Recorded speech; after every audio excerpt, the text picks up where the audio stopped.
8 aya yakındır süren bir insanlığa karşı suç var Filistin'de. 10 binlerce masum sivil katledildi ve halen katledilmeye devam ediyor. Ve Filistinliler Gazze'den sürülmeye çalışılıyor. Sürülürken de adeta bir soykırıma maruz kalıyorlar. Kadınlar, çocuklar, yaşlılar, sivil insanların tamamı orada enkazların altında, bombaların altında, hatta çadırlarında can vermek zorunda kalıyorlar. Buna karşı bütün dünya sessiz, sadece seyirci. Ülkemizin de özellikle hem Müslüman olmamızdan kaynaklı hem insan olmamızdan kaynaklı olarak bazı adımlar atması gerektiğini defaatle ifade etmiştik.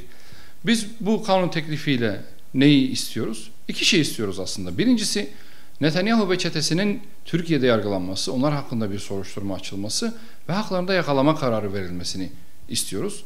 Bunu mümkün hale getirecek olan değişiklik nedir? Bunun meclis kararıyla mümkün hale getirilmesini istiyoruz. Çünkü mevcut düzenlemede sadece Adalet Bakanlığı'nın talebiyle bu soruşturmalar açılabiliyor. Ve bütün çağrılarımıza rağmen bugüne kadar Adalet Bakanlığı tarafından hiçbir işlem yapılmadı.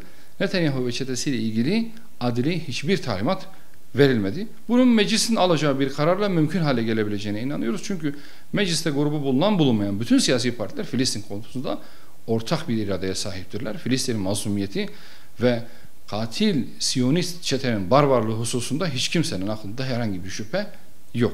İkinci husus, çifte vatandaş olup da bugün Siyonist saflarında Müslüman avına çıkan, masumları katleden, çocukları, kadınları gözünü kırpmadan öldüren insanlar var maalesef.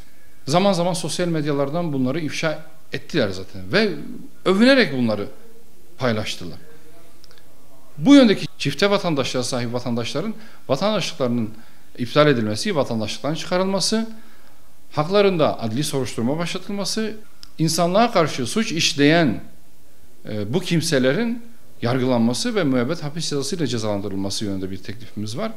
Aynı zamanda bu vatandaşların hem vatandaşlıkların iptalinin yanı sıra mallarına da el konularak hiç olmazsa bugün maddi imkansızlıklar sebebiyle evlenemeyen gençler için oluşturulacak fona bu malların aktarılmasını öneriyoruz.